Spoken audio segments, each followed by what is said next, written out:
Many of you know, and my daughter was trying to say that during the children's moment, we have a strong affinity for Scotland. And if you've been part of this congregation for more than just about 2 minutes, I'm sure you've heard me at least say something nice about the Scots.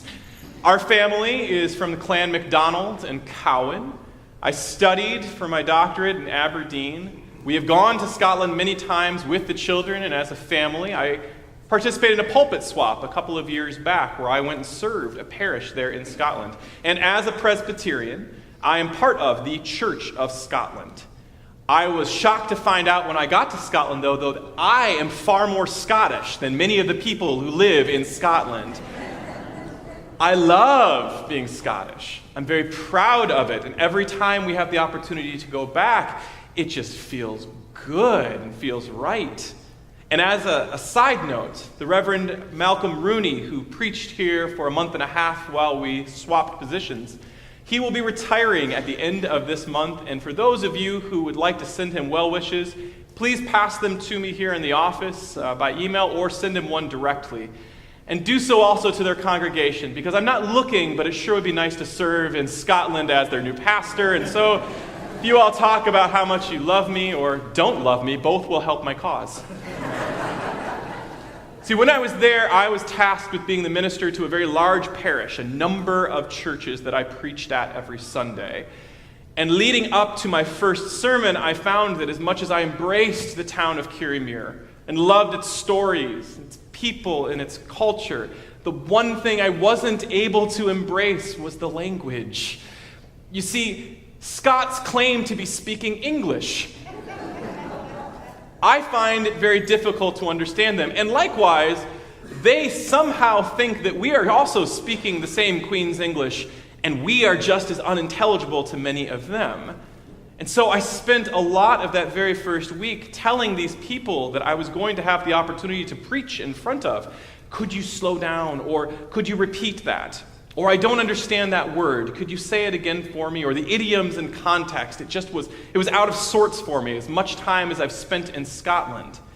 And what I found that was very surprising to me is that throughout that week, they told me, Pastor, you have 3 things wrong with you. And it was repeated. They would say, you're far too loud, you speak too fast, and you are far too American. And depending on your context, all 3 of those things could be a compliment. But in that context, they certainly were not. And especially for me, who I pride myself on being a public speaker, and I believe that I have a gift in rhetoric, to take away my primary tools, being loud and being fast, really leaves me with nothing. I actually have to preach theology, and that terrified me going into the pulpit. I'm used to telling stories. I'm used to being loud to wake you up when I see you're sleeping, and don't think you get away with it. And I find as well, if it's a bad sermon, there's one quick way to get out of it. Go faster. So leading into my first sermons for these 4 different parishes that I was tasked at preaching that week, I was a bit nervous.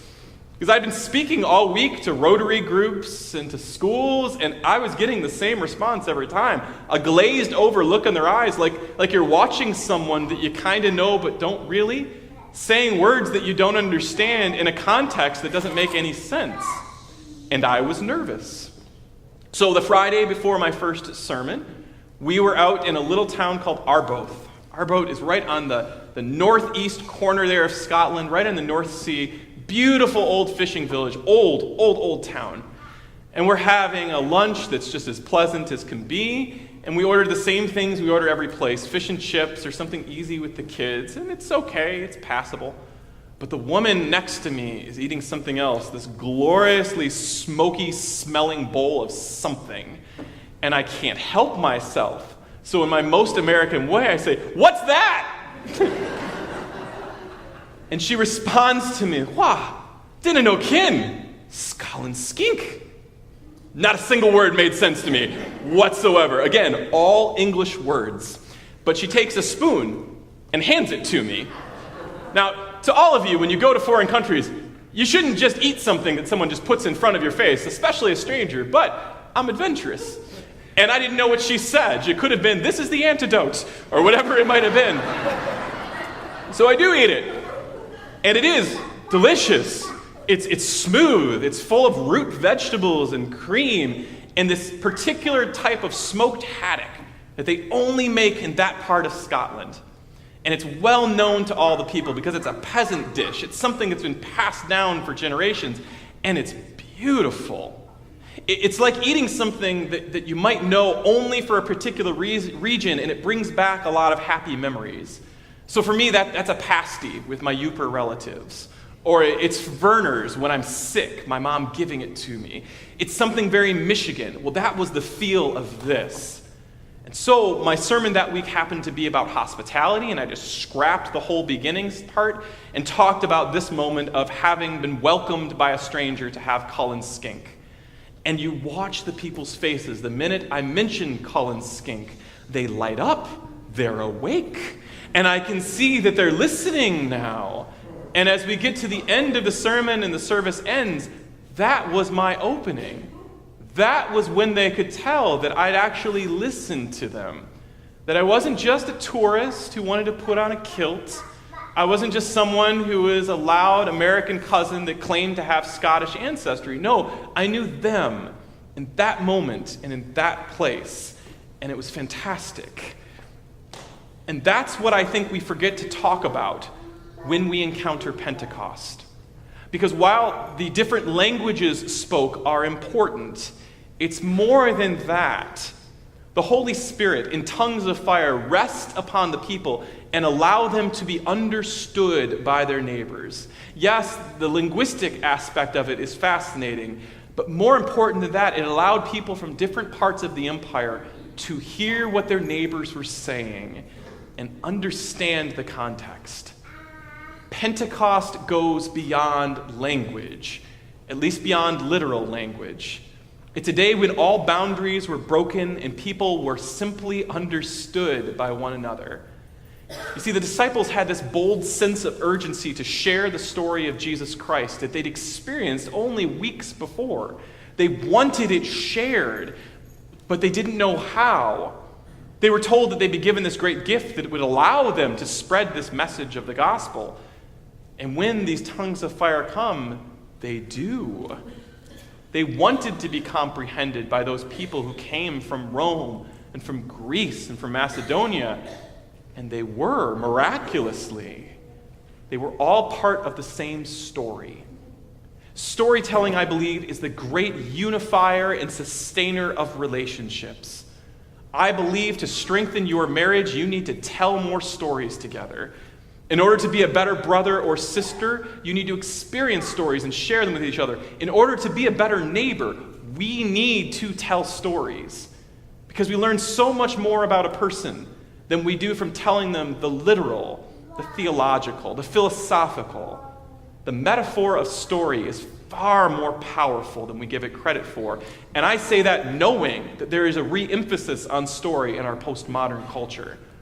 Some stories we are already part of without really knowing it.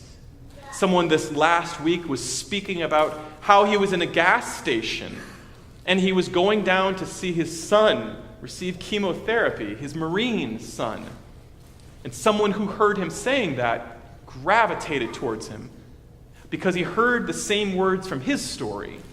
He heard cancer and he heard the Marines. That was a shared experience.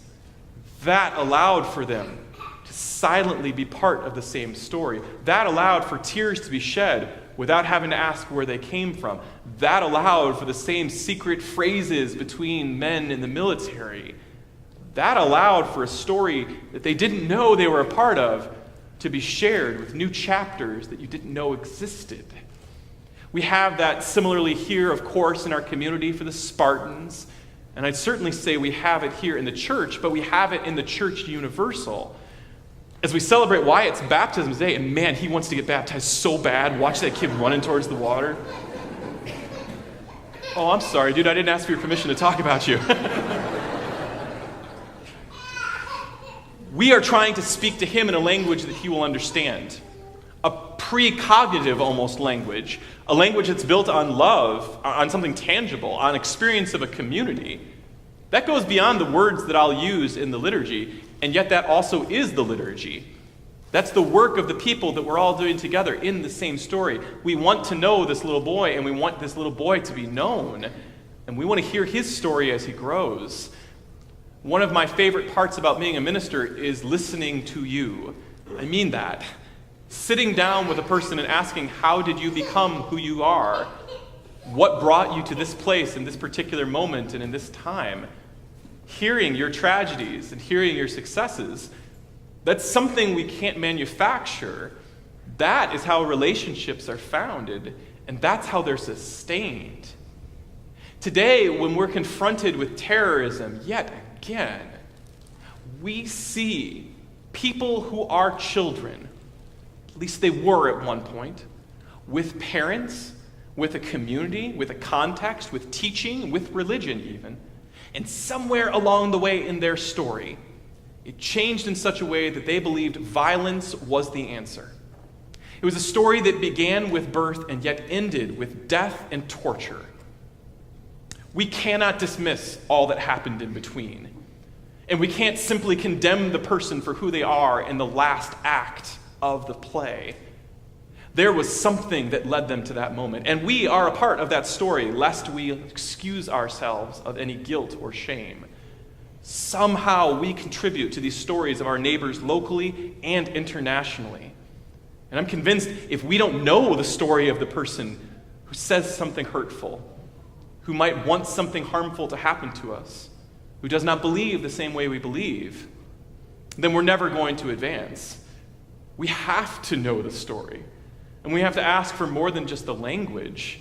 We need to know their context, just as we hope they will one day know ours. I often say I am not the first senior pastor here at the People's Church, and I'm not the last. And I always do so with joy, because there are stories of people who went before me, who experienced success and who had their heartaches. And there will be children like Wyatt and like our children and grandchildren who are here who will create similar stories in the future, and unknown ones, all starting with the same moment here. And even bigger, it starts for all of us back in Pentecost. The story of our faith that led us to this moment today, it is a shared one. It is confusing, it is difficult, and it is tragic when we think that people who might otherwise understand us have chosen pain, chosen death, and chosen war. We need to tell our story better. We need to listen to our neighbors' stories better. And don't listen just so we can fill in the blanks for them. Let them talk. Let them explain. Let them weep. Let them mourn. And let us all lament together. And maybe, just maybe, if we start to listen to one another better, we'll have a chance to write a better ending to the story, to include a new chapter, to have some type of narrative that ends with the kingdom of God on earth, with peace everlasting, and with a time when there is no more death, there is no more sighing, there is no more terrorism, there is no more division. There simply is love, and there simply is hope.